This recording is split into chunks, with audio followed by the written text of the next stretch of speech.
Saya tak cukup. Tak apa. Dia makcik sedekah puasa. Assalamualaikum. Ada lagi ke? Nak tanya, jalan pandai tembak kat mana? Ada tembak sana. Mana ni lapor? Motor besar tu dia suruh pergi situ.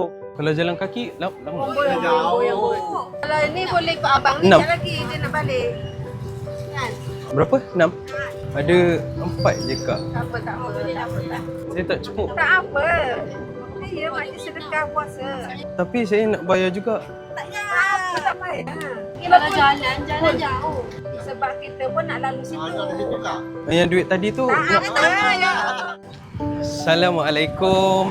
Sebenarnya tadi tu kita orang nak buat social eksperimen je. Ni adalah amanah orang. Sempena dengan sedekah 1000 bulan. 250. Belanjakan duit ni untuk air kelapa ni bagi kat orang. Oh, boleh. Ini amanahnya. Okey, terima kasih.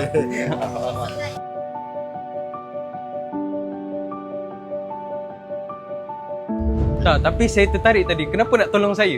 Cuba makcik cakap sikit. Manusia kan apa masalahnya.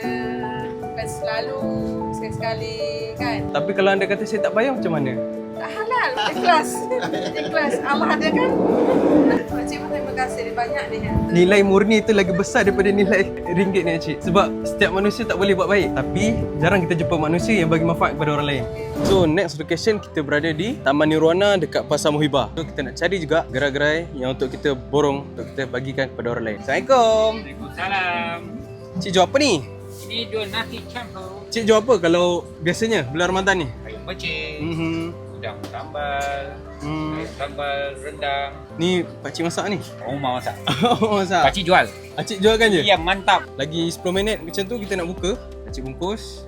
Saya bagi 200.5. Pakcik bungkus semua. Bagi orang. Okey, Okey, boleh. boleh. Mantap. Mana kan tak ramai dah orang yang datang. So kita bagi je kongsi rezeki ni dekat peniaga kat sini. Assalamualaikum. Okey, ni dok buka. Okey, Sama. Assalamualaikum bang. ya, tolong. Nama. Apa bang? Ni dok buka masa. Sama. Assalamualaikum. Ini ada sedikit makanan.